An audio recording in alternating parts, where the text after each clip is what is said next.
বিসমিল্লাহিৰ ৰহমানিৰ ৰহিম। আল্লাহৰ ৰাসূল সাল্লাল্লাহু আলাইহি ওয়াসাল্লামে কৈছে, খঙে মানুহৰ ভাল গুণ শেষ কৰে, যেনেকৈ জুয়ে সকলো পুৰি চিনচাপ ব্যৱহাৰ কৰে।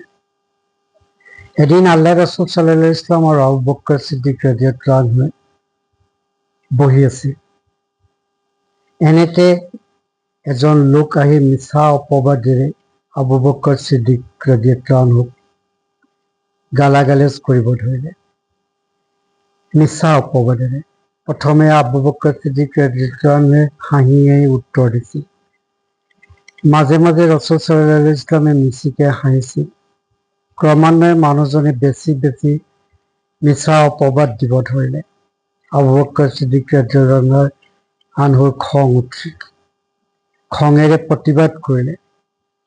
অলপ পিছত আল্লাহ ৰাসূল সাল্লাল্লাহু আলাইহি ওয়াসাল্লামে তাৰ পৰা আঁতৰি যাব ল'লে। আবু বকৰ সিদ্দিক ৰাদিয়াল্লাহু আনহুৱে পিছে পিছে গ'ল। তাৰ পিছত তেওঁ ৰাসূল সাল্লাল্লাহু আলাইহি ওয়াসাল্লামক সুধিলে, কিয় তুমি আঁতৰি আহিলা?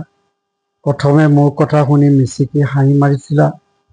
তেতিয়া আল্লাহ ৰাসূল সাল্লাল্লাহু আলাইহি ওয়াসাল্লামে ক'লে, প্ৰথমে যেতিয়া হাঁহি প্ৰতিবাদ কৰিছিলা, মই দেখিছিলো ৰহমতৰ ফেৰেশতাই আমলনামাত কিবা লিখিছিল, আৰু যেতিয়াই তুমি খঙেৰে উত্তৰ দিব ল'লা, ৰহমতৰ ফেৰেশতা আঁতৰি গ'ল। ময়ো আঁতৰি আহিলো। এতিয়া চিন্তা কৰক, খং কৰা ভাল নে বেয়া? ভাল লাগিলে শ্বেয়াৰ আৰু ছাবস্ক্ৰাইব কৰিব নাপাহৰিব।